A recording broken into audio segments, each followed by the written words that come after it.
Yo, yo, yo, yo, yo. Hey, what it do? What it do? How you doing, my brother? What's going on, fam? Um, Pretty good today. Nice little chilly day, you know. Yeah, man, brisk. I got so used to being warm. I'm already spoiled about that. Yeah, I mean, this upcoming week should be back into the mid 70s. Sure, hope so. But Hopefully, no rain. April definitely is one of those confusing months. Yeah, so we'll keep our fingers crossed about that. So we back with another Breaking the Narrative podcast, and I'm Teddy. And I'm also real Mark Anthony. And shout outs to Mike, who's still getting better. Yes, sir, Michaels. Yeah, he's been gone for a little while now, but got a feeling he'll be back soon.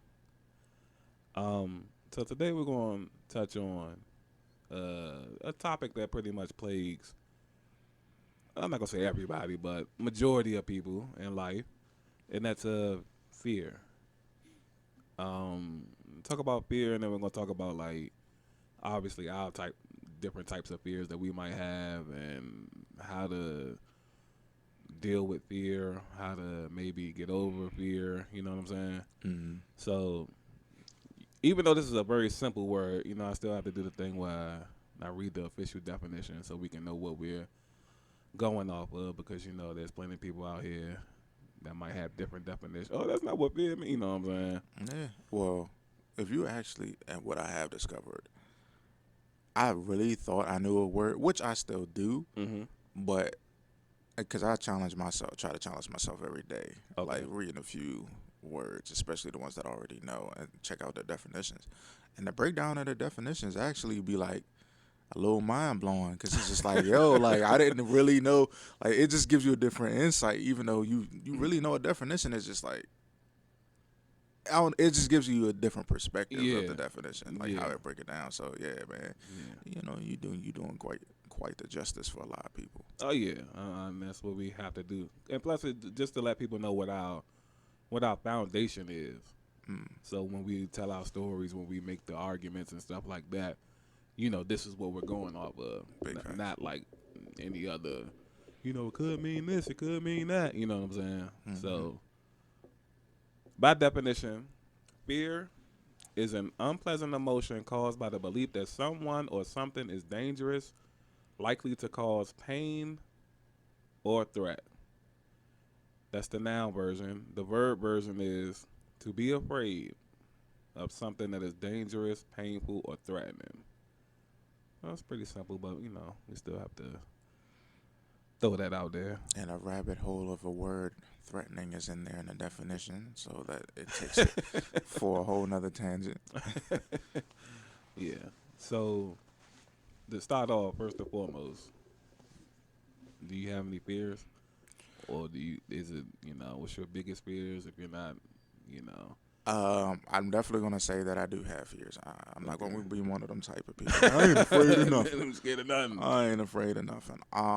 Now can I really pinpoint entirely what I'm afraid of? No. Okay. Um, if I had to think about it, like right now, probably failure. Mm. Right now, just not really reaching a certain expectation. Like how you would set goals for yourself, and Right. you may not really completely set a goal, but you want to be somewhere along the lines of Right. coming close or Mm-hmm. setting that goal.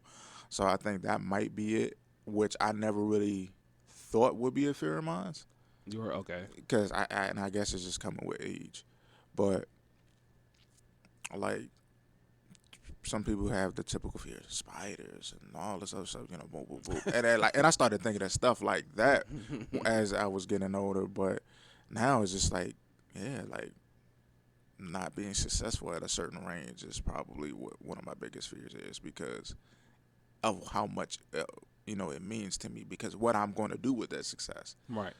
So So I think so that's is the it only thing is it right based now. off like is it based off like a time frame? Yes and no. Mm-hmm. I try not to hold that to me entirely too much, because Mm-hmm. I try to keep the perspective of at least you're getting it done. You know, kind of like the almost kind of like the better, Late than never. yeah, you know, that Okay. kind of perspective kind of thing. But I would like to really accomplish certain things at a certain time frame because one, I'm not getting any younger, Right. and two, I do have expectations or hopes of having a family of my own, Mm-hmm. and I want to be able to do that in a very reasonable time frame or age. So one, I can see certain things happen, and two, make sure they're well off. Okay. You know, that is one of my end goals. One of my dying end goals is to make sure that my people, my family, my children, and everything are well off. Okay. So Yeah, that's real dope right there. So as far as like, I know you say you really not working with the time frame thing. So is it just like your business being successful? I know obviously your family being taken care of, but I don't know. I kind of got in my head what I want to say. I gonna try to like kind of word it the right way, I guess. So is it just like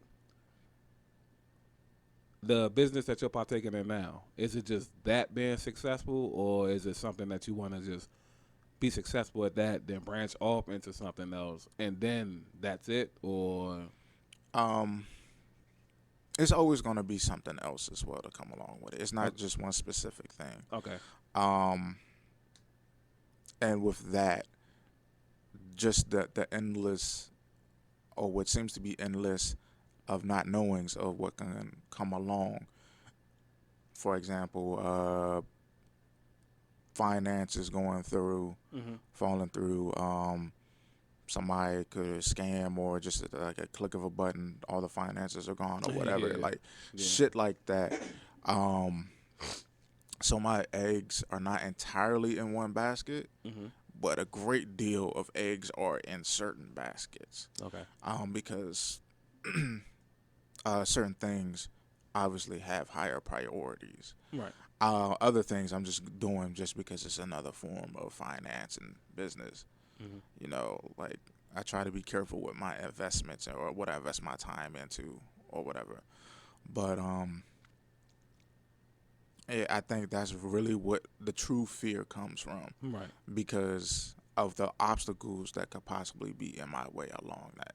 yeah. But Like it's you having control, and then there's a whole another side of things that you really don't have control over. yeah, Like you said, with the click of a button. yeah. So that's why I try to like really not hold myself to certain grounds, because I just want to make sure that my ideas are realistic.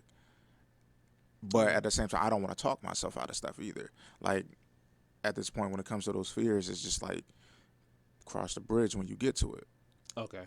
You know what I'm saying? Like I feel like that's the most common yeah, way to do. and like and this, to me, in these situations, it's the most healthiest. It's Yeah. just like you don't really know if that's actually gonna happen. So you know, like I said, if it's gonna happen, it's gonna happen. But at the same time, I am trying to mentally prepare myself and Mm-hmm. also strategically prepare myself in case of said things happening. Okay. So you know, it's just like just being courageable about the whole situation. Yeah. Okay. That's pretty dope right there. Um, I guess I have more of the. I'm not gonna say it's kind of like the everyday life type of fears. You know, I'm not scared of spiders or nothing like that. I mean, I'm not knocking nobody who is scared of spiders, because everybody, you know, a fear is a fear. You know what I mean? So me personally, I would say probably my biggest fear probably is heights. You know, um, don't really like being super high up in the air. Obviously, there's a threshold. You know, I worked in buildings that was pretty high up, Mm-hmm. but it's like if I go too high up, it triggers like an anxiety. You know what I mean? And I start feeling like real light on my feet. You know, slight dizziness, nothing like nothing crazy, but like a slight dizziness, and I immediately just feel like I need to get back to the ground. You know what I'm saying? Mm-hmm. Um, Obviously, I've been working at trying to overcome those fears. To anybody that's scared of heights, because the goals that I do have is more than likely going to require me to be in the air. Mm-hmm. You know what I'm saying? So it's like I've been studying and trying to incorporate little things as far as like, the cognitive behaviors and just realizing that one day I'm going to have to face this fear if I truly want to reach like what I think is my full potential. Thanks. You know what I'm saying? Yeah. I learned that the whole fear of heights thing is a far more complicated thing than what it sounds like. Yeah. Like, I didn't even know until I actually witnessed it from somebody. I don't know how real it is for him, but because it was experienced on YouTube. Mm-hmm. But I found out that there's even a degree of being afraid of heights to a point where, like, if you're crossing a bridge or whatever, and you're like in a car, and the bridge may not even seem all that high, but you feel this compelling feeling to jump off of it. Yeah. I didn't even know that was like. That's the I was thing. I was just like, yo, like, you want to jump off of the bridge for like you at the what you would think would be the main fear of you being on the bridge in the first place. No, you actually want to do it. Yeah. And I was just like, damn, like I didn't know it was really such a degree of being afraid of heights like that. Yeah. Now, I don't have that, but I also know somebody who, had that kind of thought process where it's like, I remember like it was about 4 or 5 years ago, and it's crazy because I just shared the memory on Facebook like the day before yesterday. We were doing a homeless outreach, right? So we did that in DC. So we were planning to go out later that evening, and so my friend he wanted us to like go to his house and chill for a couple hours. So he lived out in I think it's King George's County. You know how it's Prince George's County here in Maryland, but in Virginia I think it's King George or something like that. And so it's about an hour drive, but to get there we had to cross this like crazy bridge, and it's like you can see the bridge like a mile away because it goes up in the air. You know what I'm saying? Mm-hmm. And so my first initial thought was, God damn, you know what I'm saying? Like I'm about to tell niggas just let I sit on the side of the road for a couple hours until niggas come back. You know what I'm saying? Mm-hmm. And then it was just like the closer we got to it, you could just feel like the anxiety just taking over and taking over. You know what I'm saying? Because now I can see the water under it and this and that. Mm-hmm. And so my bro, he asked, he was like, everybody good with heights? And I was like, I'm scared of heights. But for some reason, technically, I'm not necessarily scared of bridges. You know what I'm saying? Mm-hmm. So he was like, well, normally when you scared of heights, you scared of the bridges as well. But I was like, the only thing that kind of got me uneasy here is just the water. You know what I mean? Mm-hmm. So he was like, we could just turn back and this and that. And I didn't want to be like the reason, like, we just drove 50 minutes. You know what I'm saying? And he was like, once we get over the bridge, I just live like another 10 minutes away. You know what I'm saying? And I didn't want to be the reason we got to turn all the way back around. And so I was like, you know what? I'm going to just like tough it out. Mm-hmm. Let's just talk while we doing it. Right. And I didn't think that was going to work, but it ended up kind of working. And so, toughed that out, got to his house, spent a couple hours, and then going back over the bridge, it was no problem at all. You know what I'm saying? Right. So it's I feel like for anybody that's like scared of heights, you kind of just gotta ease yourself into it. You know what I'm saying? Mm-hmm. Like put yourself in a position where you, even if you don't do it at that moment, go close to a bridge one day. You know what I'm saying? Yeah. Go, or every day this week, just go to it. Go look at the bridge. Go look at it. Go be close to it. And then maybe next week, you'll try to go over it. You know what I mean? Yeah. I think the distraction method is definitely helpful, cause now that I think about it, I had a buddy of mine. He doesn't really fuck with the bridges either. Mm-hmm. We went to Ocean City for his birthday. Same deal I mentioned earlier today, and I didn't know it was a thing. He was just like, "Yeah, bro," like he was tensing up and everything. He was like, "Yeah, my." It wasn't like a super distressful moment, or at least apparently, Mm-hmm. but he was just like, "Yeah, man." He was like, "I gotta get across this bridge, bro." I was just like, "What you?" Was like, "You don't fuck with the bridge," and he was like, "Nah, I just can't do it." So he he was kind of bothered because one, obviously it was traffic. We was getting across the Bay Bridge and everything, Oh, okay, yeah, I heard about the Bay Bridge.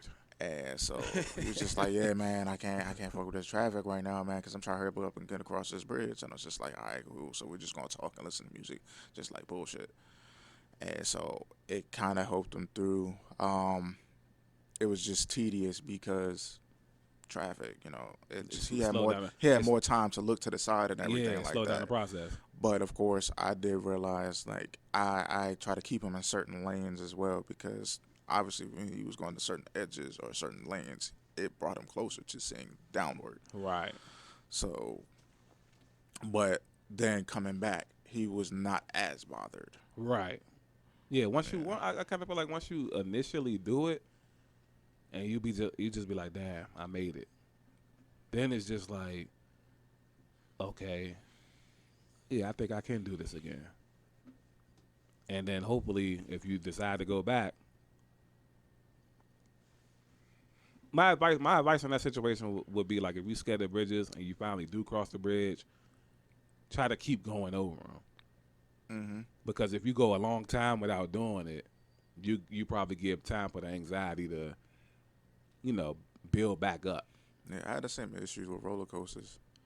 Yeah, Like, I don't do I okay. really, to be honest with you, I didn't really start doing roller coasters until I was like unofficial. I think like maybe 17 or 18 or whatever, Oh something like yeah, that. Cause like I just couldn't like just fathom the idea. One, just being stuck and all this other stuff. Was like, man, I ain't got time for that. But it was just like one thing is when I was a kid, the little donut joints, there sits a bunch of people, and then you can see the water from the bottom of, from you beneath. talking about spinning around Yeah, and it's just like it's that. like the Grand Rapids Yeah, yeah, but it type was like of a bunch of people, and it was just like bumping around and stuff like that. So before Six Flags was Six Flags, it was Adventure World. correct So, and that's when I went on that ride, and I was just not fucking with it. Renegade Rapids. Yeah. Yeah. So, but then I think that's what really initially did it for me. Hmm. Then after a while, I just started. I was like, all right, I'm gonna just go. I think I was in a rela- I think it started when I was in a relationship with somebody, Hmm. and so I was just like, she was like, I'm trying to get on this ride or whatever, and she didn't fuck with heights either, Okay. to a degree. I think it's, and this is what I wanted to ask you at first when you were crossing a bridge. Like, do you believe it's a vertical thing? Because she was able to do certain roller coasters, Hmm. but when it came to going straight up and being able to actually see the true result of looking straight down, it was an issue for her. Okay. And I actually had to talk her to getting onto that one. But as I just kept constantly doing it and getting used to certain things, Hmm. it just became, I guess, an adrenaline rush for me at a certain point. Because one of the main discomforts that I did experience when I was on the roller coaster was just like the vortex of things, just like Okay. the weight and gravity in your body and stuff like that. Right. So you just got to deal with it. And it went from kind of like slightly closing my eyes to just like, oh yeah. And then what I call the white boy rush. And that's when I started developing the white boy rush, Hmm. where I just like to have fun and just do the white boy scream Oh yeah. Okay. while on the roller coaster. And I found out sometimes it really gets people laughing and stuff like that, or they just felt obligated to scream with me and stuff like that. And it's just Yeah. like, all right, cool. So you know how to make fun of the situation. Lessen the fear for everybody else too. Yeah, yeah. Yeah.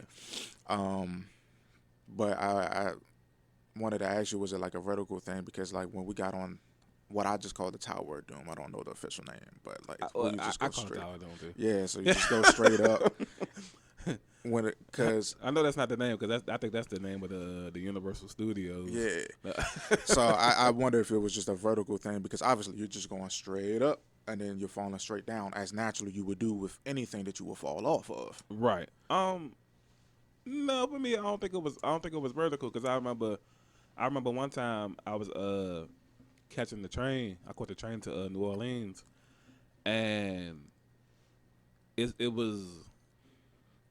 It's like they have big rivers, and I had never caught the train. This is my first time catching the train there, and it comes a point where we was going through the forest for about 15, 20 minutes, and when we came out of the forest, it was we were on a bridge, and it was just like water, and you couldn't see nothing ahead but water. Like it wasn't no like. I don't know what the river is, but we were on this bridge on the train going over water for about 20 to 25 minutes. And after like 10 or 15 minutes, then you can start to see like, all right, there goes some land. That's where we're heading to. But I was terrified. I think more so I was terrified because it's like, everything is really out of your hands at that point.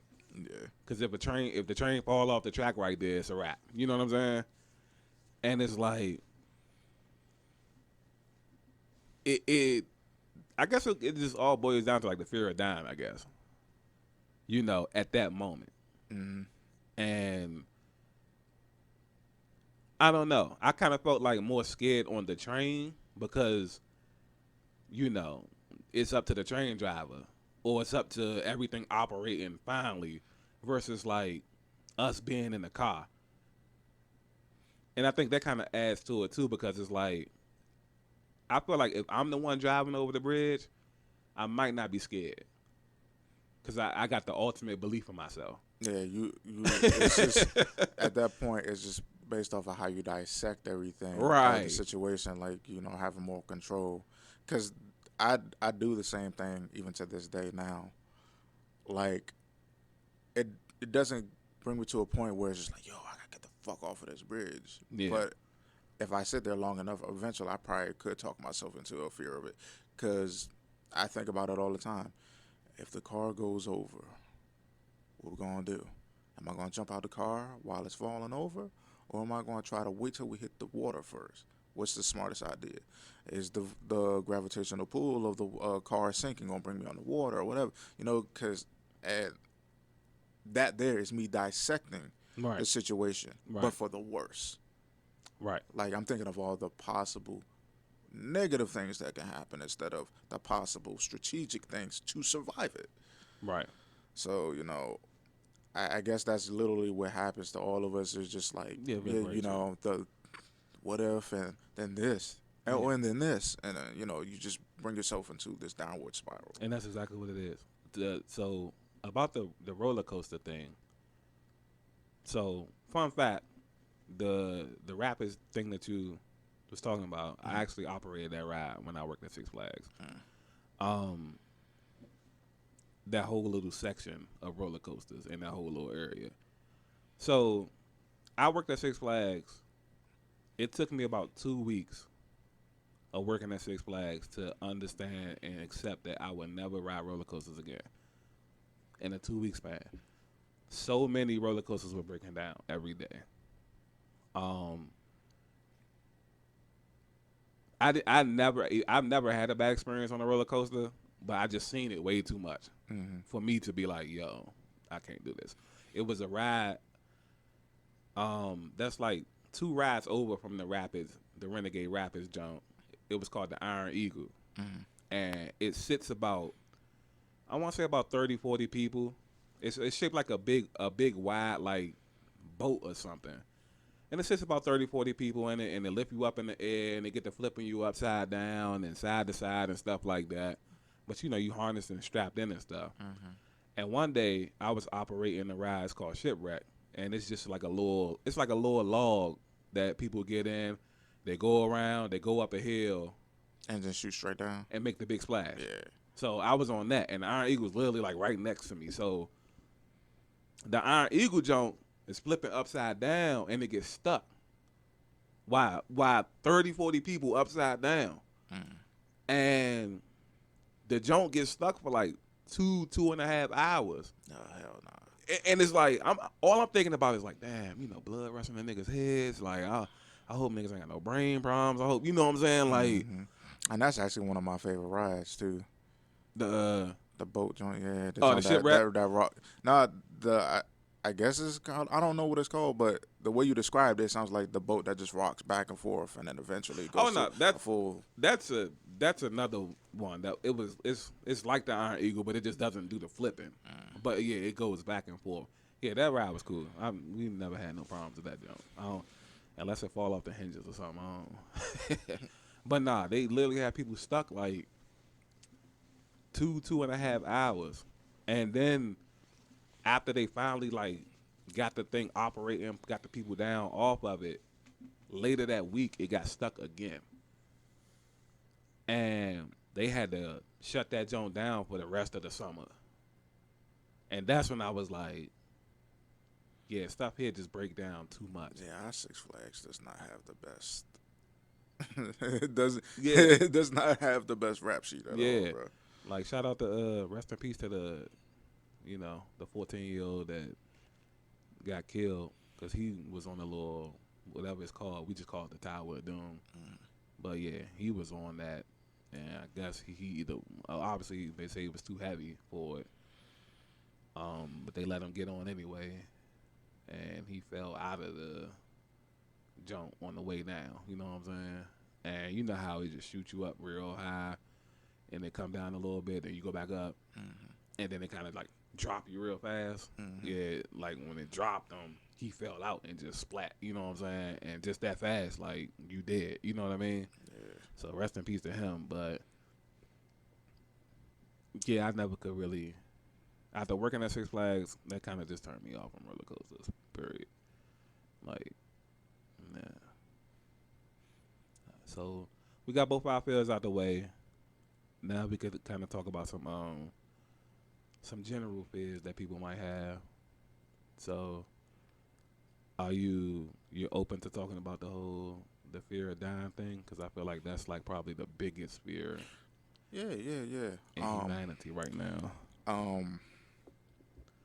And I think I won't say that I'm desensitized because it just sounds very unrealistic. Right.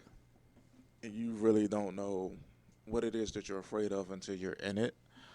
But my mind has a way of challenging me quite a bit. I found like dreams are just simulations of shit. Okay. Honestly. And that's what my brain does. Is like my brain sometimes becomes a battle simulator, and to a point where I'll wake up and I'm like, "Damn, what the hell did I experience for me to even come up with such scenarios? Like, how do I even know some of the stuff that I even dream about? I have not experienced yet." Okay. And I want to say yet because I don't know if my mind is trying to prepare me for that. Yeah. And like, what would you do, or if it's just happening. Or something. Yeah. So I used to have dreams a lot about running from people, but it wasn't just so much as like, Godzilla is stomping over the city and you gotta run type of thing. It was just like survival. Like, they got guns, I got guns, or if I don't have a gun, I'm gonna find one type of thing. Like just tactical survival stuff. So I've had dreams about being robbed. People who would seem like not even mafia type status, but just like high crime type situations or whatever. And so definitely it puts me in a high adrenaline state. Now when I'm awake, obviously I kind of take situations like that differently. Okay. But again, one of my favorite quotes that I like to use after somebody famous, you always got a plan until you get hit in the mouth. Yeah. So, it's like when I'm awake, it just feels different. I guess I have more control. For some reason, it doesn't seem like entirely much sense of control when I'm asleep. And there's part of the time that I know I'm asleep. Yeah. Okay. It's like lucid dreaming without having the true benefit of actually controlling it, or at least taking the time to stop and breathe and control it. Mm-hmm. So I know I kind of react to that a little differently, opposed to me being awake. Like in my dream, I could be running for quite a bit, I guess, trying to survive and be tactical. Right. But there have been times when I'm awake, I've walked towards gunshots Mm. without a thought. Okay. Like, I know that somebody's going to be firing off soon, and I'm walking towards the whole situation. And it's just it feels like a different animal to me. Mm-hmm. Like, again, walking towards it, it almost feels like I have control, but I'm not controlling myself. Right. Because what sensible person is going to walk towards the gunshots? Right. But I do believe at a certain degree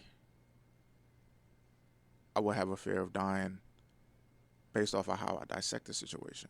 Like, honestly, fear is going to come off based off of how long you think about the thing, the whole problem. Okay. All right, if I'm going to be held at gunpoint, is he going to do this? Where's he going to shoot me at? How's it really going to feel? Shit like that. Mm-hmm. But all in all, if you die, you die. Like, not so many people know if you're going to die, like how much you really going to feel. Well, yeah. You know what I'm saying? So it's just stuff like that, the unknown, or things that may not even apply to the situation. Right. Maybe if you did, you did. But some people think, well, am I going to bleed out? How long am I going to be in anguish before I actually, like a suffering. stuff like that. And who knows? And it's just literally the true fear of that situation is the unknown. Yeah, which is that's what it really. Yeah, that's for everything. Yeah. Like, you don't know what's really going to happen. Yeah. And my all right. Let me ask you this before I go into mine. Right. Mm. So, you brought up the being robbed at like gunpoint, and in that the split second, let's say the person is gonna shoot you, right? Mm. There still like would be no fear, like as far as like, damn, I'm about to die. I think, but honestly, my fear is what really triggers adrenaline. I think that's where my adrenaline comes from. Okay. Because, again, I'm thinking of the scenario. Honestly, there's more times that I think of if I was to be held at gunpoint and being robbed, it's not going to just end there. Not nowadays, anyway. You don't see people just, all right, cool, and go on about their business for what they're robbing you for. Right. They'll shoot you anyway. Yeah. So,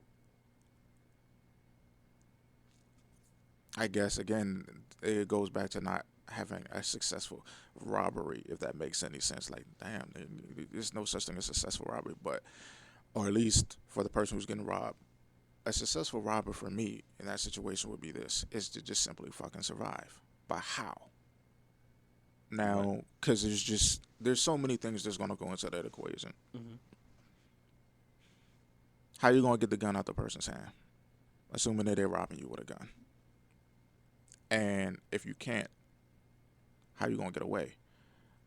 But now, whether you're in a sequence of getting away, whether they have the gun in their hand or not, can you move fast enough to not get shot? And so on and so forth. It's just it's the not knowing. Right. Again, just like when you're running from a person with a gun, it's not just the fear of just being shot. It's if you're actually going to get shot. Right. Are they good enough aim for that? Like, when you run, you ever like thought of it or experienced this kind of adrenaline? You play tag with people before? Mm-hmm. Like, when you're a kid, you feel this weird tingling sensation, knowing that you're having fun, but at the same time there's this peak of adrenaline for you to run faster because you don't know how close the person who's it is to you, and if they're actually going to be able to catch you or not. Right. It's like that. is the bullet actually going to hit me? Or if he has good enough aim to do it. And then sometimes you're just staying like as positive as you can possibly stay until you can't no more. Yeah. Okay. Yeah, it's just like until there's a result of me making it or not. Yeah. All right. So that's a unique perspective, because I feel like what most people maybe just panic, because it's like you said, it's multiple fears that's happening, because it doesn't even have to, like, before we even get to like the death part, right? Just being robbed, period, scares a lot of people. You know what I mean? Or being robbed and then a person pulls out a gun. Now, on top of being robbed, you already scared of being robbed. Now you see a gun. So now you realize, like, your life is in danger. You know what I'm saying? And then it comes to a point, like you said earlier, a few minutes ago, like, people can rob you and they still shoot you. Depending on who you are, what kind of pull they think you might have, whether you can, retaliate, or unless they just heinous, because, people are out here shooting grandmothers and stuff like that. You know what I mean? Yeah. So, yeah, that's a very unique perspective. Go ahead. I think it just, I don't know. I think I've kind of gotten used to the anxiety. I've dealt with anxiety before. Right. So, and I think I've just gotten used to that. Like, for everyday type of situations, my mind likes to do stuff like that all the time. Okay. From sun up to sundown. If I'm not, like, in my own space or whatever, where obviously nothing can happen,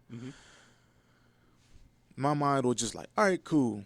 Here's the possibilities. My mind is just the whole possibility game all the time. So, for example, when I went to go see a friend of mine's at her aerial dance performance, I was like, I'm not going to take a car down to D.C. That could be pretty tedious and, parking and all this other stuff, So I took the train, which I've done numerous of times when I used to work downtown. Okay.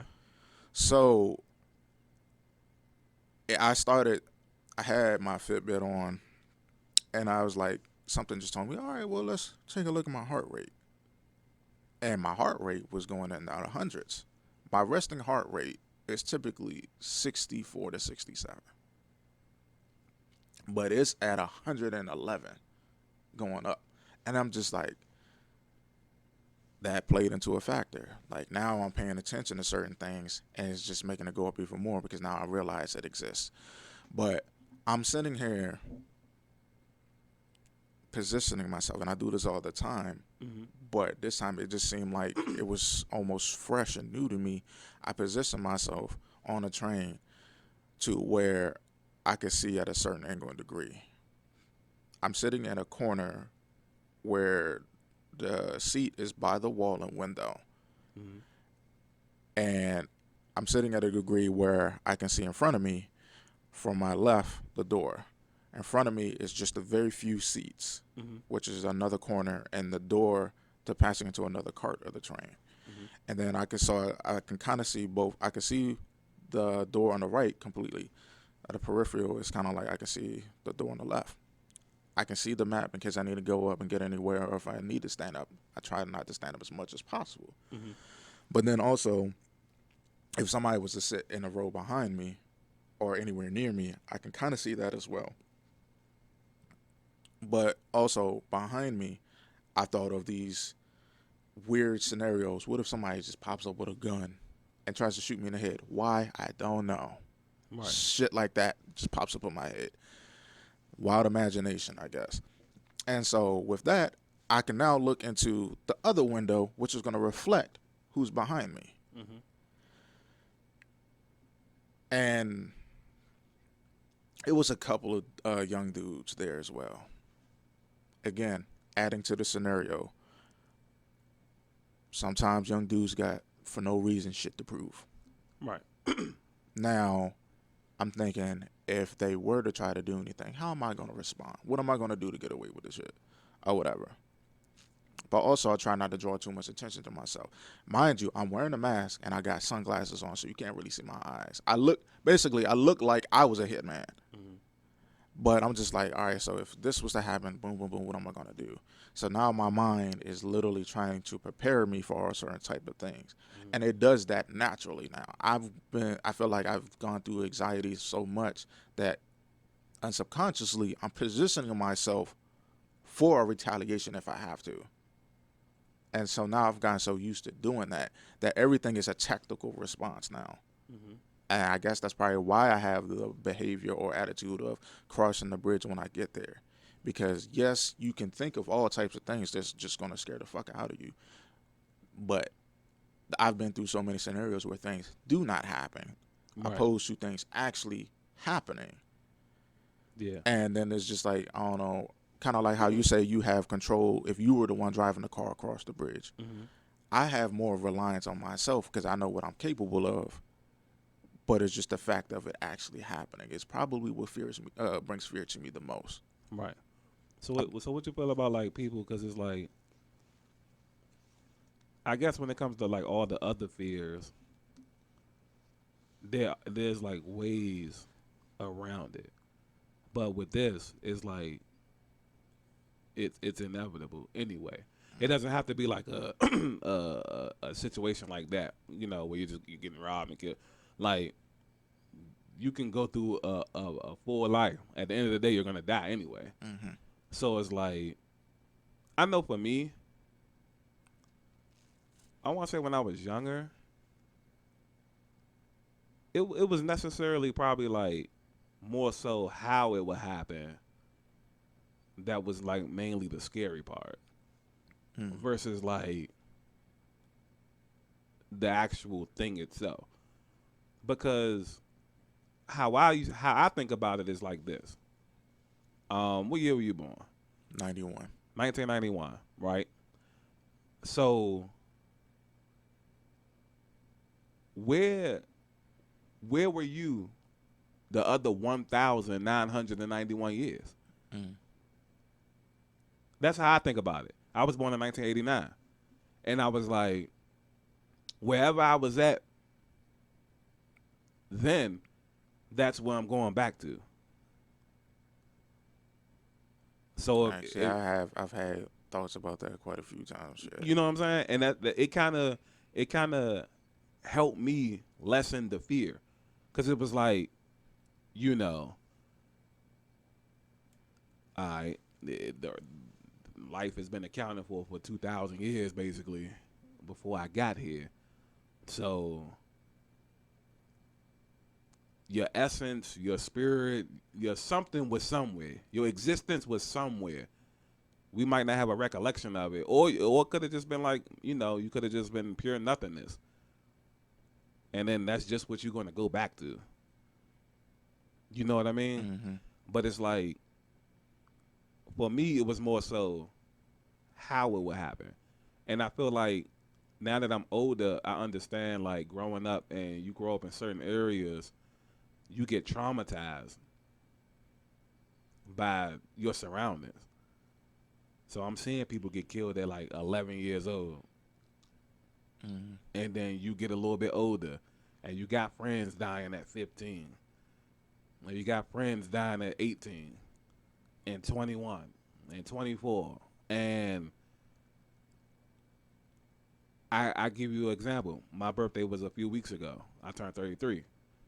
And people like around here, like, they really wishing me a happy birthday and saying that, yo, you like the old OG now.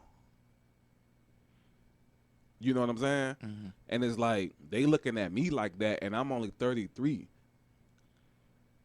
Which is crazy. It's just like, you know what I'm saying? When we say OGs, man, you got to at least be pushing 40. Or I would say, like, at least already in your 40s. But I'm 33, and that's how, like, oh, happy birthday, bro. Damn, you just like the OG now. You old as shit, you know what I'm saying? But that's by how, inheritance at this point. Right, but that's how it's like certain areas are. So when you see it, especially like at 11 years old, because that's when I first started like seeing it. You know what I mean? It's like you start to develop the mindset of like, damn, you know, this might be me next summer, or damn, you know, I just got to high school. This might be it.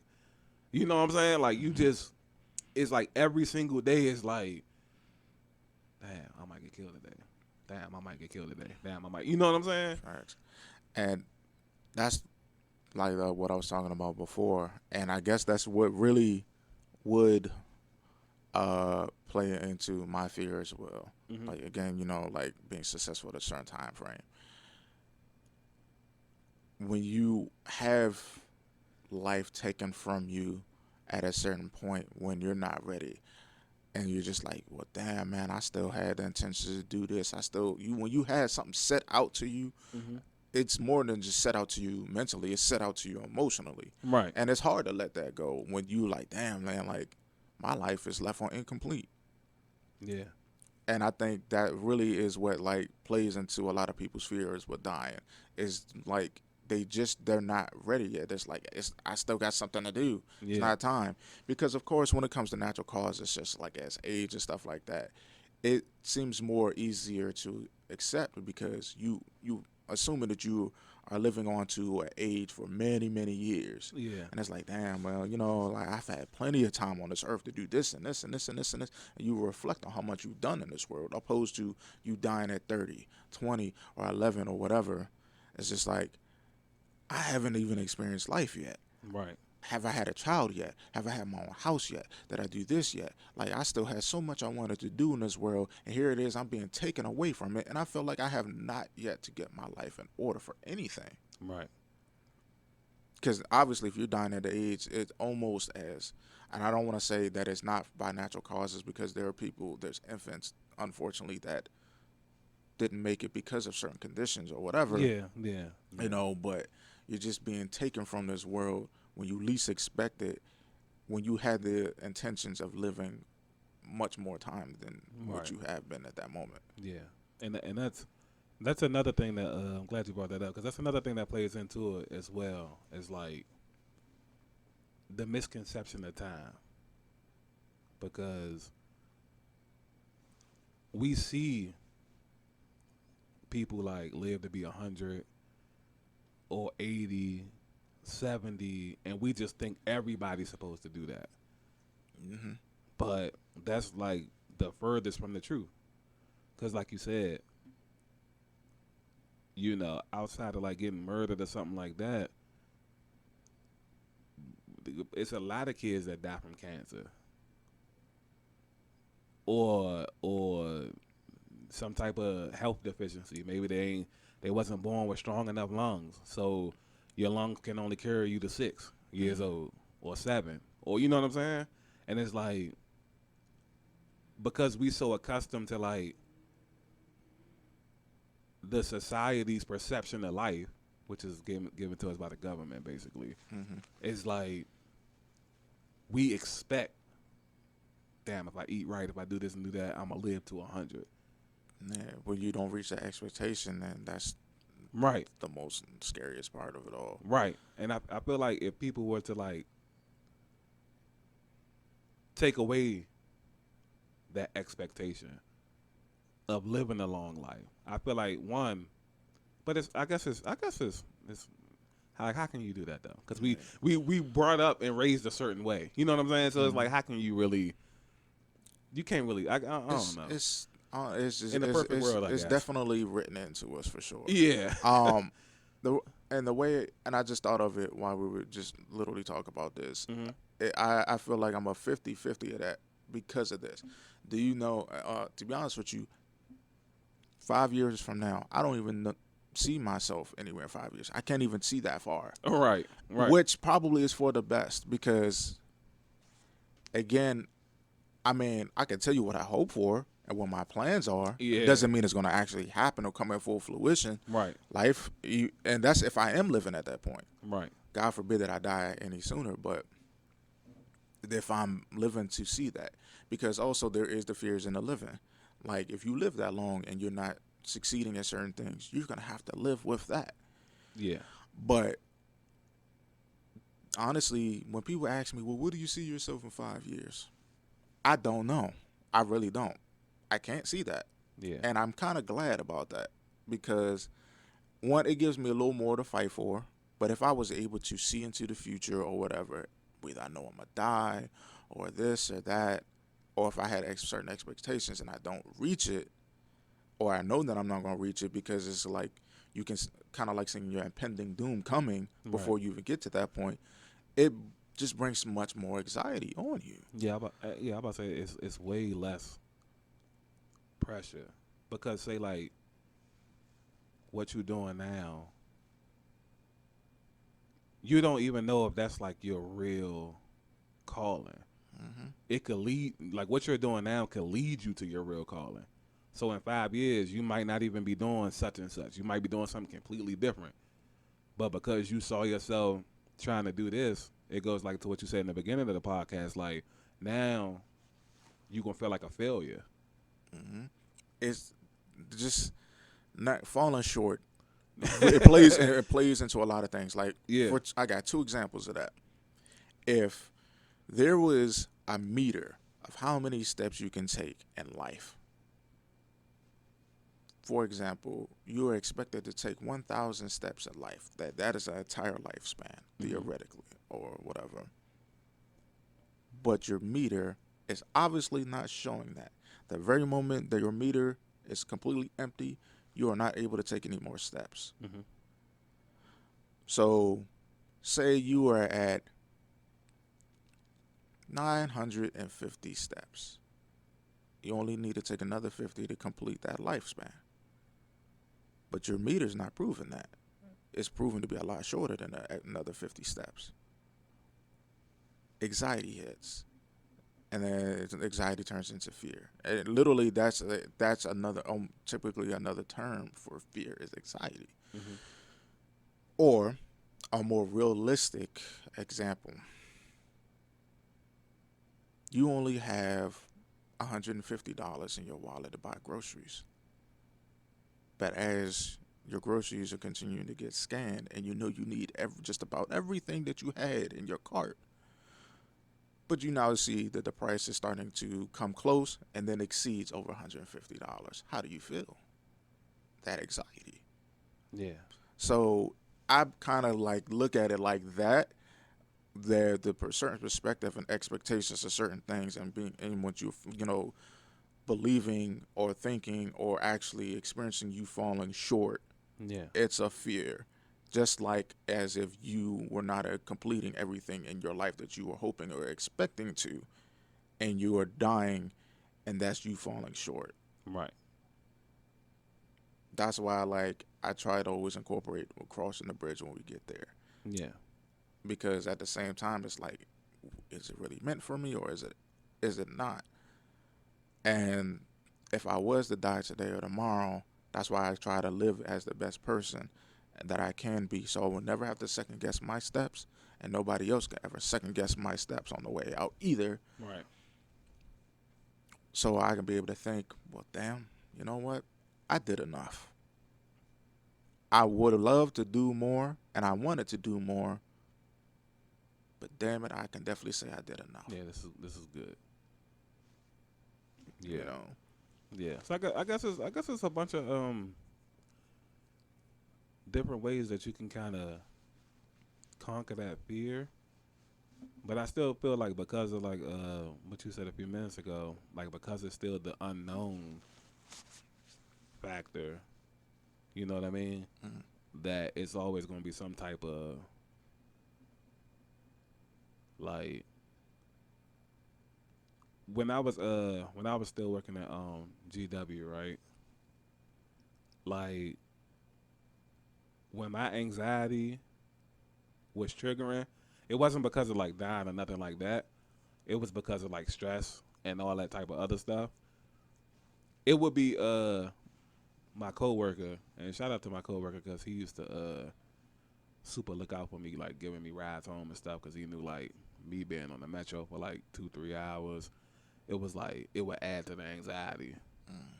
And he'll be giving me like a ride home, and I would have like I remember vividly like sitting in like the passenger seat of his truck, and I would have these like fears of like, damn, one day I'm gonna be dead, and it was just so hard to like accept the fact that I'm doing all this moving around, and you know you breathing, you working, you doing like hobbies and stuff like that, and it's just like it was just dawning on me. I'm watching the sunrise and thinking like one day I'm gonna just cease to exist. Cause sometimes you know when you live in a certain life, like say you like you really enjoying life, you know what I'm saying? You're not gonna want that to end. Mm-hmm. And so, like you said, you bring in more stress and anxiety on yourself by just like, damn, one day this shit gonna all be over with. Instead of fully just staying in the moment Mm-hmm. and letting it hit you when it hits you. Right. And it's like when we was talking about off air pre-pod, it's like that's my advice to like people. It's like if it's inevitable, you can't stop it. I mean, obviously, I do feel like one day death is going to be like I do feel like science is going to get to a point where they're going to figure out some way for people to, albeit probably rich people, to live beyond the regular means. As far as like they're trying to figure out how to transfer consciousness and all of that type of stuff. You know what I mean? So, but until then, I know we probably won't see that in our lifetime. But I would just tell people like, well, we've been telling people like the last half hour things to do, but just like you said, cross that bridge when you get to it. Focus on what you doing. You woke up today, just win today. Mm-hmm. And if you wake up tomorrow, win tomorrow. Yeah, it's just like, yo, are you satisfied? Like, if you have a big issue with how you lived your life, obviously, well, if you have problems with leaving today or tomorrow, if you're gonna think of what if I don't make it today, or make it till tomorrow or whatever, because tomorrow isn't promised. Mm-hmm. Why aren't you satisfied? And if you do wake up and you're able to see tomorrow,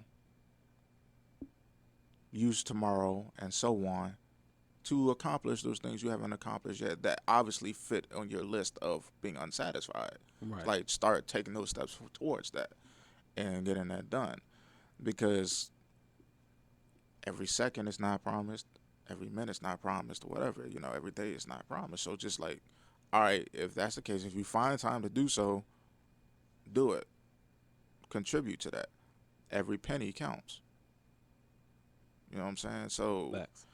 it's all about taking your steps forward, man. And I want to say this, but then I don't, because if we talk about anxieties for whoever who may listen, probably like, well, damn, that's just another thing I got to worry about. But you know how they say it's a blessing that you see another day? It's a blessing that you wake up. Mm-hmm. I mean, for those who want to use the word blessing or not, it's true. Because the simplest thing is, a big brother figure is what I call him when I was going through some troubles. And I was definitely on the phase of not really caring if I was on my deathbed or not. Mm-hmm. He said something that really was real, and it stood out to me. To this day, he was like, do you know how easy it is for you to not wake up? And it just seemed like it almost seemed like a stupid question to me. I'm like, what? Like, who thinks about, like, not as in just who thinks about it, but like, why is that a question? Mm-hmm. But I was just like, if I had to think about it, it just seems odd to think about, like, how easy it is not to wake up. And then he broke it down. He was like, there's a functioning in your body that obviously allows you to wake up. He's like, to a degree, your body kind of stops breathing when you sleep. That's why, like, some of us, like, we or wake up choking or whatever, what we believe is just on our spit and stuff. Certain things will shut off. And it can. It's very easy for it to do so. Mm-hmm. So he was just like, just imagine one day it just doesn't. Some people say, they're at peace of falling asleep. Dying in their sleep. But if you had the I guess how conscious you are at this moment, but you're not really too conscious, you wouldn't even know that you're dying. The point is, you just don't get to wake up. You had the expectations of waking up, right? But you don't. Yeah. And who knows what you experience in the void of whatever it is in the afterlife. If you do feel or experience anything, now you're just like, damn, like, where the hell am I? Whatever, blah blah blah, and just like, because like you said earlier before we started recording, that probably is a fear. Yeah, because you just don't know what's gonna happen. Ever. Yeah, you know what I'm saying? Yeah, and it's all in a matter of imagination and perspective of what you think is really going to happen. But he's just like, it just stuck. I was just like, damn, like that's true. Like I cannot just literally something that is so easy. It's just as easy to not do. Right. So does that plague you at all? Like the whole, like, you get past the death thing, like the whole afterlife or the void, or I always do think of, like, again, the fact that I even said it is because I've thought of it. Okay. Like I'm able to mention that and articulate that simply because I've thought of that several times myself. Am I going to feel anything when I die? What does it look like? Is it just a black screen? Is it a white screen? Am I going to hell? Am I going to heaven? Stuff like that. But again, I have no control over that. I mean, if there's the heaven and hell, I feel like I do have control of whether I go up or down because based off of what I do here. Right. But at the same time, it's just like, how much control do you really have when it happens? Like you can't control that. I even feel like as far as like the heaven and hell thing goes, I even feel like you don't have a lot of control in that either, to say, because you look at like circumstances, right? And I'm not gonna get like too like religious or nothing like that, but it's like we live by a set of rules, and if you break these set of rules, these are sins, or these are this and these are that. But it's like, because we also are listening to the government, now it's like you're mixing and matching a lifestyle. Because over here, this is a sin and this is that. But if they legalize, et cetera, and they're forcing you to do such and such, well, what do? Like, this is your means of living. You know what I'm saying? So it's like, well, for me, I kind of explained earlier, like, I really just feel like wherever we came from, we going back to it.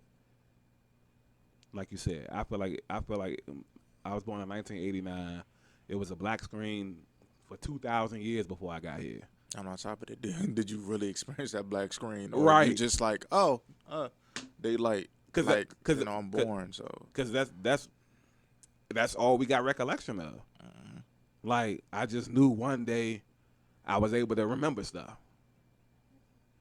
To your furthest, your youngest memory. And then that's been life ever since. Yeah, and on top of that, that's if you can even remember. For those who can remember them being born, you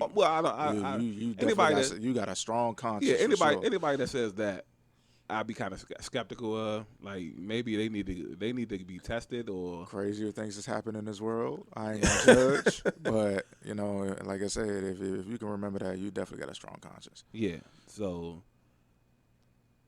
Well, I just feel like if I remember what I read correctly, I feel like your brain doesn't even start to memorize stuff until you're at least like 2. But like you said, we got some special people out here, So who knows? I'm not one of them. Like my memories can go back to me. I remember memories at 4. I don't even think I can remember my memories at 4. Yeah, I remember having memories with my father, and he died when I was 4. So that's how I can timestamp that, you know. So, other than those 4 or 5 memories, everything else has just been like, oh yeah, I remember doing this in kindergarten. I remember doing a couple of things in first grade. Second, you know what I'm saying? It's been like grades, and then so on and so forth. But no, that's like my take on it. I really feel like it was nothing beforehand. It's gonna be nothing after. You know what I'm saying? Unless you just awarded another life. No, I ain't gonna say awarded, but unless you give it another life. You know what I'm saying? Mm-hmm. And I don't. For me, it's just more so like how it happens. Because, like you said, I would take the whole peaceful. Oh, they ain't dying to sleep. He ain't even know he dead. You don't even know he died. You know what I'm saying? Like, you just go to sleep and you just don't wake up. Like, you just. Opposed to something actually happening and you experiencing the pain or whatever. Yeah, like. You got time to reflect, which, again, it could be good. It can also be bad, depending on how you reflect. Yeah, I'm like, looking at Kobe. Like, his helicopter crashing. You know you about to die. You know what I'm saying? Mm-hmm. Like, that's I always say, like, a lot of strength, because everybody dies. Mm-hmm. But people that know they're going to die, that's a lot of strength, yeah? Yeah.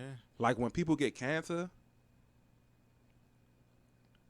and you know, and you specific, because doctors give you timetables. Yeah. Yeah, you got 6 months. And that's why I brought up the whole meter and the footsteps thing. Yeah. Because you're able to see, like, and compare of when things are coming to an end. Yeah, and bro, like, for people to still live like a normal life, that takes strength. And you got to be super at peace. Mm-hmm. Obviously, if your plane crashing or something like that, then that's just like a spur of the moment. Damn, this shit about to end right quick. You know what I'm saying? But like something that's so drawn out as like cancer, it's like, yo, damn, I just had a birthday. I'm not gonna see the next one. You just gotta make the fight a good fight. Yeah. Like, I remember when I was in 12th grade, and my aunt, she had a brain tumor. Mm. And it was like, she was so normal for so long. And then it's like the wheels just fell off. Yeah, which definitely happens. Like, it was, because she, this was 2007 when she passed in February. Mm. But my mom's birthday is June 25th. And we had threw my mom a surprise birthday party. So this was 2006, June. Mm. And my aunt was like real energetic, like full of energy, full of life. You know what I'm saying? Mm-hmm. And she's at this party like super normal. And nobody in this room knew that the whole time she had a brain tumor. And she was always super normal until like that October or something. And she kept calling my mom because she kept forgetting how to do stuff that a second grader knew how to do. And then that's when my mom was urging her, like, go to a doctor, go get it checked out. And then that November, she finally went to go get it checked out. Mm. Yeah, you got stage 3 brain tumor. It's already spreading to other parts of your body. If you blessed, you got 6 months. And then that's just like, just that fast. Mm. Nothing was wrong. Nothing was literally wrong. And just that fast, it's over. You know what I mean? Yeah. And that's just like, the courage that I watched her have, because she knows she gonna die, and I knew she didn't want to die because she was like so full of energy, so full of life. You know what I'm saying? She one of the people like she really enjoyed life to the fullest. She was an editor for a newspaper, so she was like she used to write articles for the I want to say it was the Washington Post or whatever. She loved that, and then just like that. If you lucky, you got 6 months, which obviously she wasn't lucky because she died in February, so that's only like 3 months. But yeah, so I don't know. It's just like that's why, like when it comes to like the breast cancer awareness and stuff like that, I always be big on that type of stuff. And I forgot who I was. I don't know if I was telling you or telling Mike that, but I was saying like, obviously. You bringing awareness to nothing not gonna really do nothing. But I do it as a form of paying like homage. Like because it's out here killing people. Yeah, give credit to give credit to the fight that's happening in Right. those situations. Because that's a fight. That's a fight knowing that like I got something, it's gonna kill me. But how do I make this as normal as possible until it kills me? Because I don't know if I even got the strength. Like, obviously you don't know until you're in that position. But I'm like, we look at the celebrities. What's cuz name? The Black Panther youngin. Oh, Chadwick Boseman. Right. That's definitely a great example. Some people was just like making fun of him. People was making fun of him, but then a lot of people afterwards was just like, "Dang, he had a certain diet and he's so young. Yeah, like, you would have never known until apparently died. He couldn't show it. He couldn't hide it no more. Right, and even when he wasn't hiding it, people was like, "Oh, he must be on drugs. He done lost all this weight." And it came out of nowhere. And the whole time he had cancer. And and shout out to celebrities, like to the celebrities that like they really won't tell nobody what's going on until he just dropped dead. And then you be like, damn, what the fuck happened? He silent battle with cancer. He had it while he was making Black Panther. And you know what I'm saying? And sometimes you just gotta my pastor has said, you gotta protect your eye gates and your ear gates. Because when some people are gonna take things a little differently than you will, or what you would hope to, and so it's easy for things to get put in your head, especially if you listen to it enough. Yeah. But bro, imagine you got cancer, bro. Black Panther like probably one of the best selling Marvel movies of all time. You got cancer. You know you got cancer, and you've been battling this for the last few years. And you know it's going to get you. He knew it was going to get him. I think you see everybody saying like, "Oh, you want drugs? Oh, damn, I know you ain't going out." Like, and he ain't never rebuttal nobody. Like he ain't never make no statements. He knew. I mean, but he definitely knew what he was dealing with, what he right. was going through. And I think for me, if I was Chadwick Boseman, and of course everything is easier said than done because of course, like I obviously I haven't experienced cancer, but being Black Panther and making Black Panther and knowing people's reaction to it, to just the trailer alone, seeing how happy people were, how excited people were and stuff like that, and it's just like, yeah, man, I'm doing this and doing that and such and such and such. It's just like,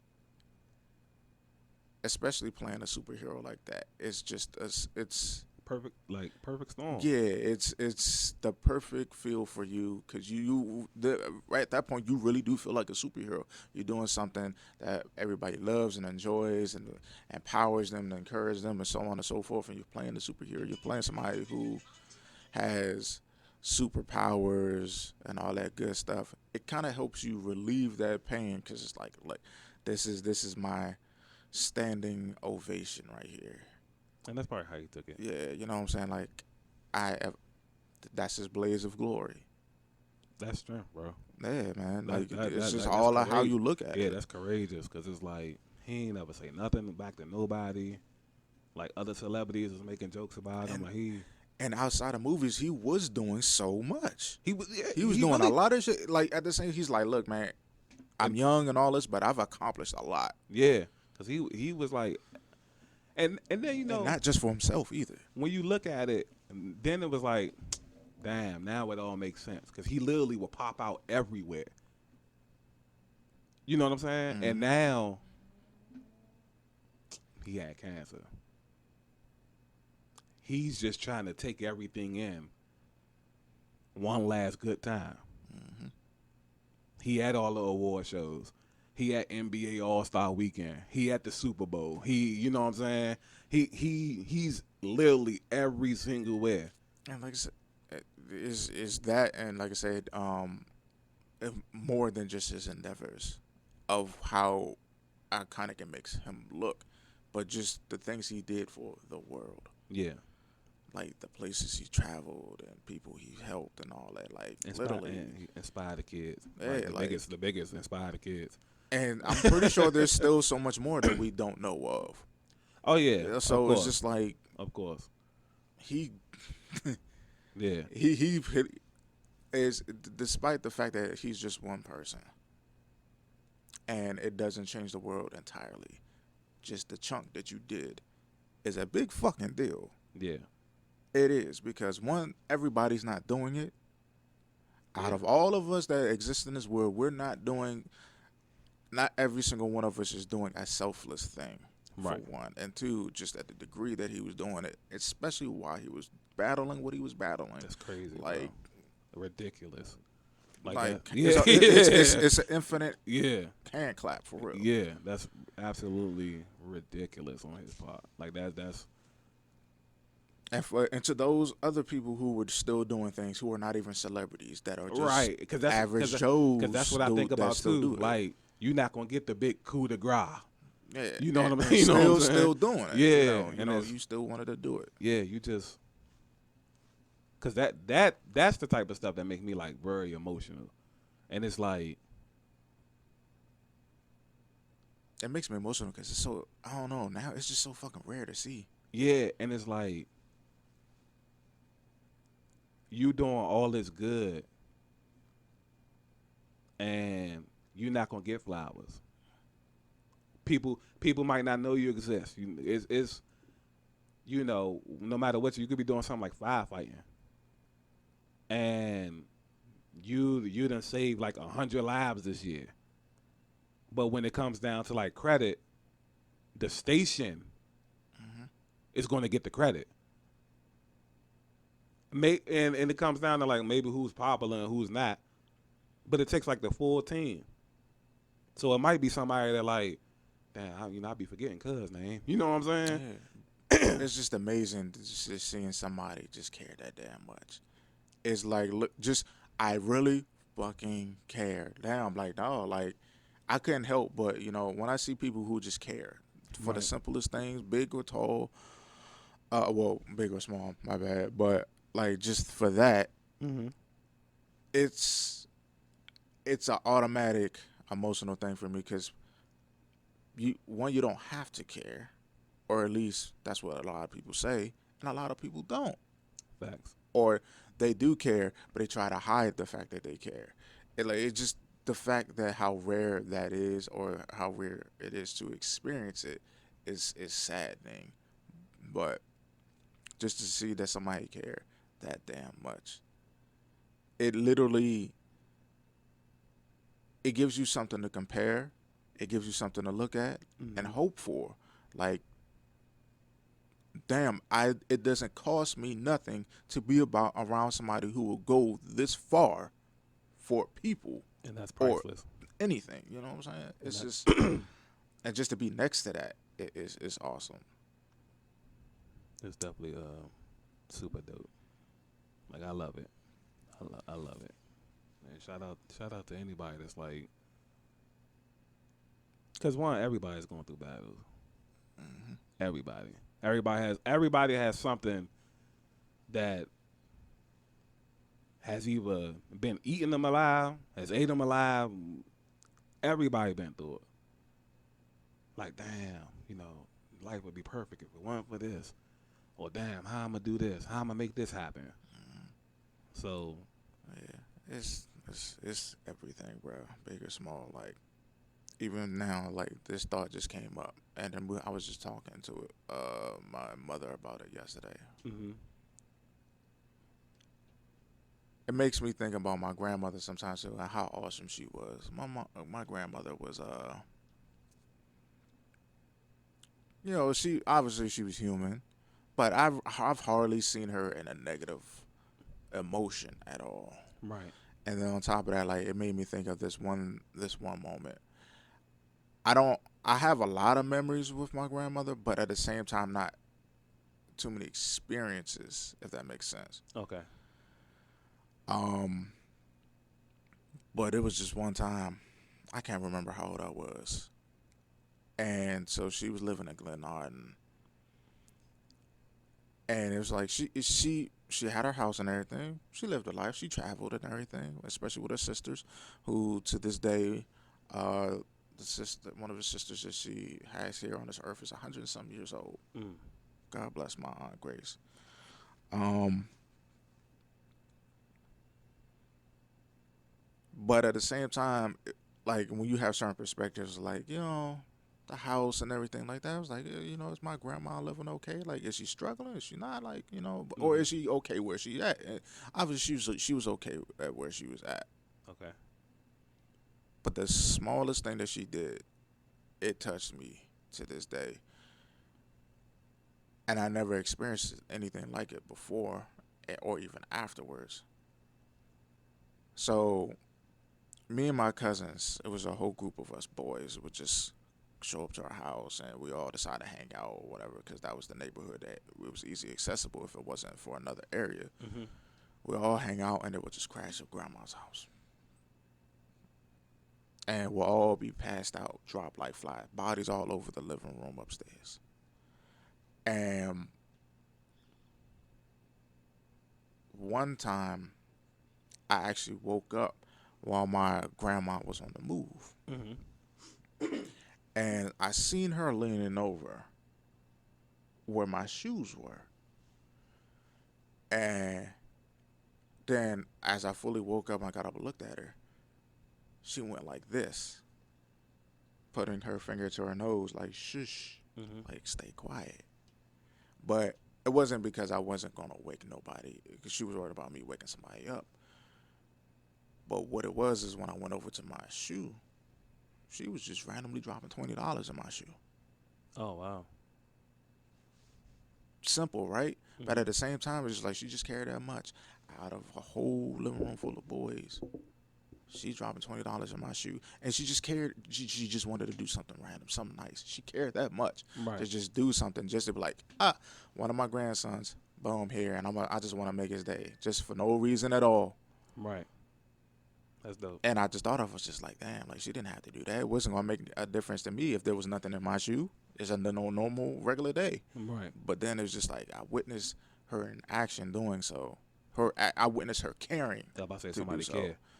and Yeah. it was just like shit like that. So big, small, whatever, like somebody actually caring to do something is it's the true prize Yeah. in people's actions. And I'm the same exact way because as you experienced it with me too. You know what I'm saying? Mm. Like it could be something so small, a canned soda, Facts. and I'll act like you just gave me $1 million. You know what I'm saying? Like you said, man, it's like the older and older you get, it's like that kind of stuff right there is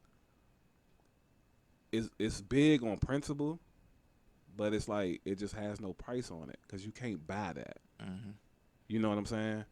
And shout outs to you, by the way, because now that you mention that, like, I've heard the stories of how many people you could not care about. But here it is, like, you let me in. And then Yeah. when we talk, I love you, bro. Right. this and this. I appreciate that. Like again, simple little things, simple words Right. that mean something, and you like. I don't know how difficult it could be for you to care about people, knowing It, the experiences you had, but here it is, you share that with me. So it's just like, damn, all right, cool, like. And that I totally appreciate that. yeah. Sometimes I'm like, damn, bro, like this nigga actually said this shit, man. Cool, man. Like, Yeah. my Yeah. day feels complete, man, because you just Yeah. hey, It's more so. It's more so, and I think like, with me, it's more so like I don't want people to think like, I just don't fuck with a lot of people. But it's just that I guess half of it is just the way that I was brought up, and then the next half is just the way we kind of treat each other around here. You kind of just hold people to certain standards, and so it's almost like you just have a lot of experience. So when people come to you a certain way, you just know people be kind of like full of it. You know what I mean? So it's like whenever you meet somebody new, obviously it depends on how you meet them. That plays a big part in it. Like you was basically ushered in by Mike. So because of the connection I had with Mike, we have an understanding. So I know that if he brings somebody around that he understands like the certain people we need to be around. So if he brings you around, then I'm already taking his word that you're just going to be one of those people. Now, obviously, you still have to prove it, but it's like I'm already accepting of you because of him, and vice versa. You know what I mean? So that's all it is with that. And then ever since then, it's been like we pretty much been on the same page. Obviously, we have debates and stuff like that, but that's just like random banter. You know what I mean? But yeah, it's when it comes to like the love and appreciation, it's not a lot around, so you can tell when it's genuine. Like it ain't got to be $1 million. It ain't got to be this or that. But how we done said in like the relationship, Jones, just somebody doing something that make you think like, all right, well, this nigga took time out of his day to do this for me, and he ain't have to do that. Yeah. And Really pay attention to all the right details. yeah, and I try to make a habit out of saying like, not just saying even I appreciate it, but I try to add in you as well. So to let the person know I appreciate the gesture and them. You know what I mean? Like it's because when you do stuff like that, it's not just the gift, and it's not just you. It's both. So that's why you might, oh yeah, I appreciate that and you.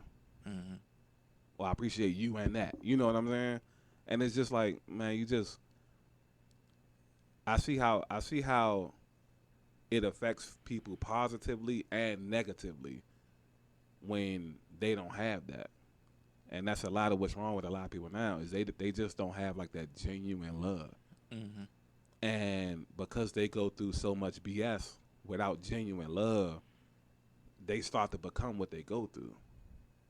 And now they not giving out genuine love. And now they screwing over the next person. And now the next person, you know what I'm saying? So it's like, we really just want to keep it at the front of like, all right, you got common sense. Like, you got a core value of principles. Your ideologies match up with mine. Like, overall, you're a great dude. You know what I'm saying?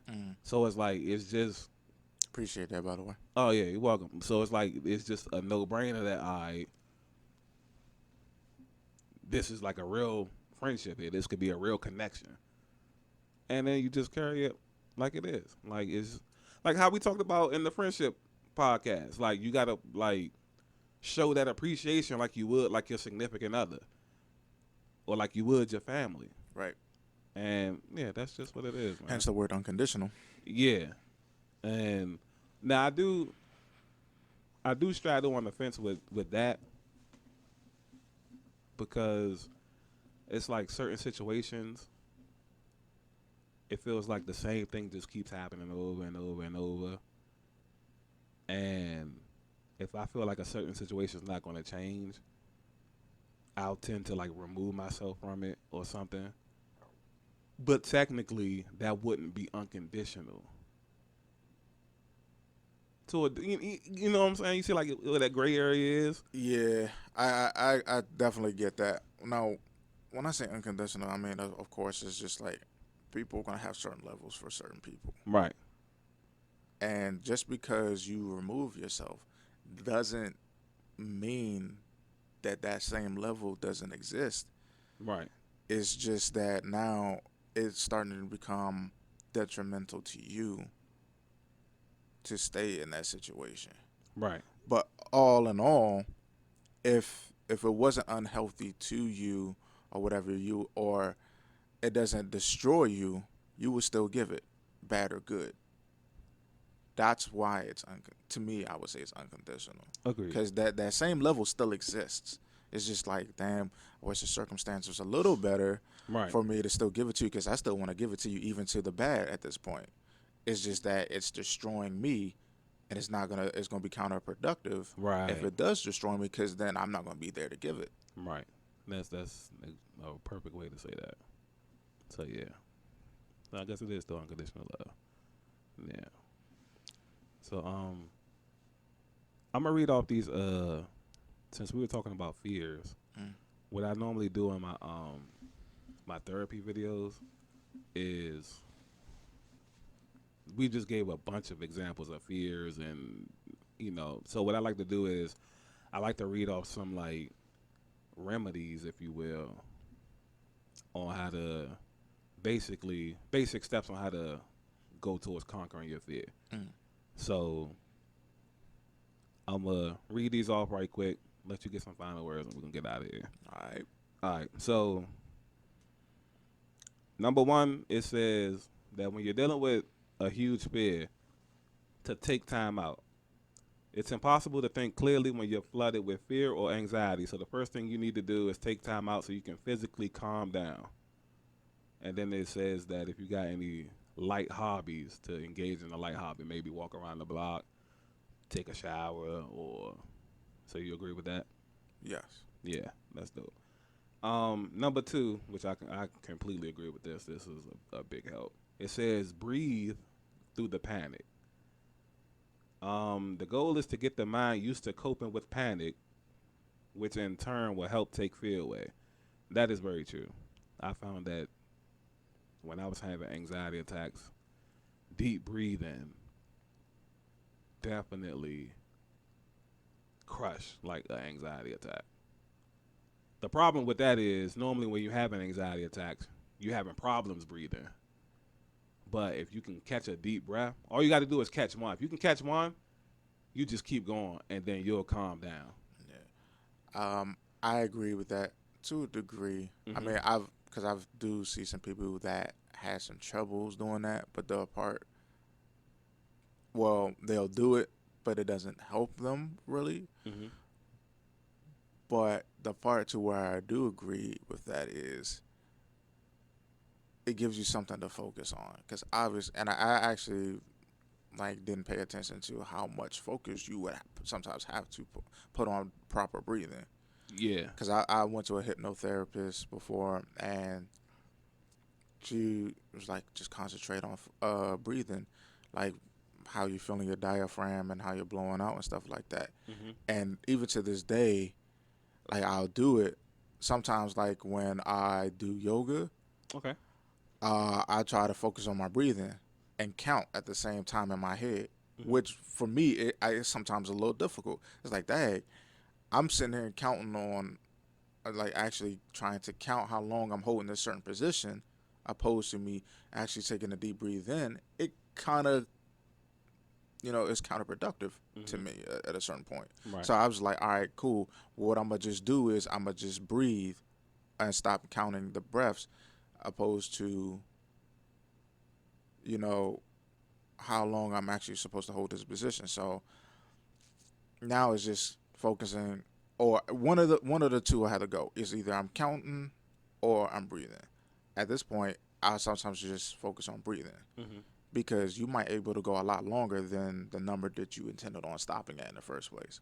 Yeah. So whichever one is comfortable Yeah. at the time. So um, that I believe that it really does take some focus on you properly breathing, and so with that, when you're going through anxiety, it's taking your mind off a little bit of what it is that's causing the anxiety in the first place. Mm-hmm. So that's why I agree with it because it's kind of distracting you from the issue. Right. Okay. This next one, you said this. You already said this one earlier, so this fall right in line with that. Is to imagine the worst possibility happening, and then you'll notice that when you imagine the worst possibility happening, your mind will start to take you away from the anxiety once you realize that's actually not the thing that's happening. So the example is it says if you're having a panic attack and you have a fear that you're having a heart attack, then try to think yourself into having a heart attack, and then you'll realize that it's just not possible, and eventually the fear will start to subside. So that's more of a damn, just whatever you're scared of, just fuck it, just jump right into it. That's what this is saying. Yeah, that there they make it sound as simple as jumping in a cold pool. Yeah, like I don't. But at the same time, I would call that risky business because your mind is powerful enough. And again, like the anxiety, you can think yourself into certain conditions. Yeah, But I don't. I mean, 'cause obviously, heart, I don't think you can think yourself into a heart attack. But maybe you could. I don't know. your heart is already beating fast. Hmm. So I don't know. Like, now obviously I've never had a heart attack.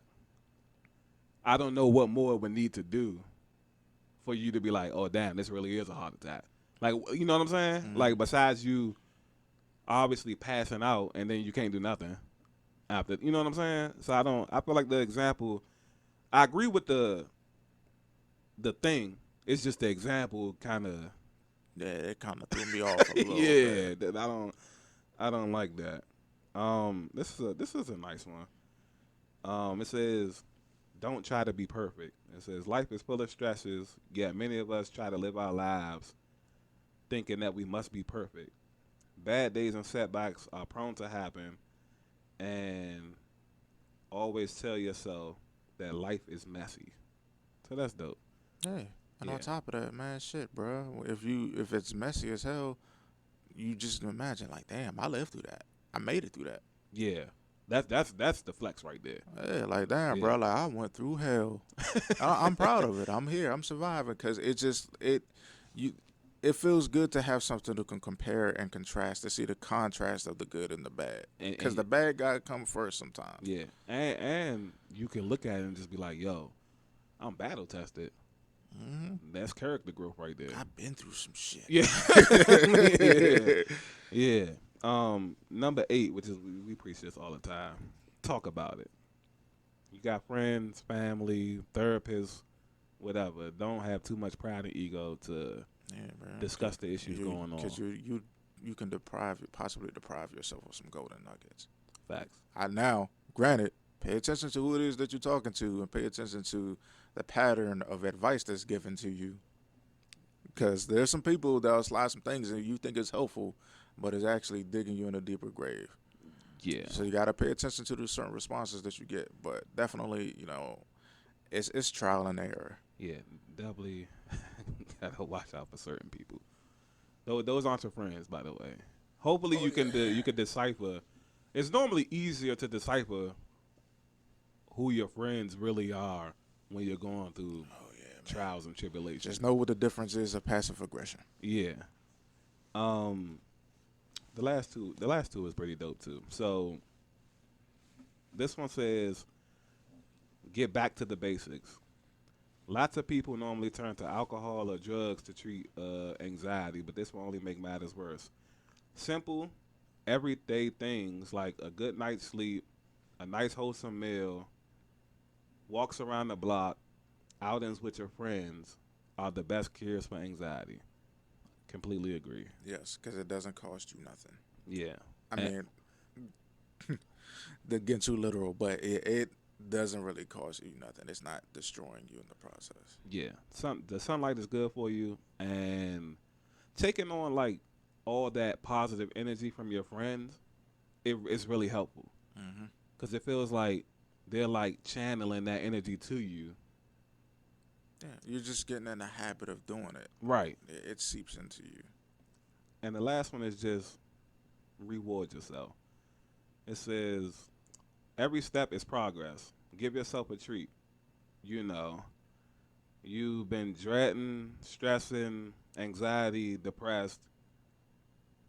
Every step that you make towards healing yourself, treat yourself good by rewarding yourself. Absolutely. Yeah, I'm on board with that. Yep. You ain't got to be no robot emotionally. Now, as long as you're being honest with yourself about certain shit, because you don't want to pat yourself onto a back, or pat yourself on the back to a degree where you thinking progress and you're not, or you feel like there's nothing that really has to change. But definitely, if you're being honest with yourself, embracing the mistakes again, because again, everything doesn't have to look perfect. If it's messy, that's your mess. It is what it is. Abstract art looks beautiful to some people who understand it, and it looks just like random splats of paint to those who don't. Facts. Yeah, definitely agree. So yeah, those are just some basic steps that you know. Obviously, the more extreme your fear is, the more deep you have to dive into it. You know, um, but I feel like for the basic, I'm not gonna call them basic fears because I don't want to sound like I'm talking down on people's fears. But to me, in my opinion, being scared of like bugs and stuff like that it's not a big deal to me. I'm not gonna go outside catching bugs, but I'm not. It's just again perspective. Yeah, so I'm not like I said. I don't want to seem like I'm talking down on people's fears, but that stuff can generally work for those type of fears. Might have to dive a little deeper if you're scared of like heights or death, which is pretty much the ultimate fear, probably. Yeah. Any final words? No, that's just about it, man.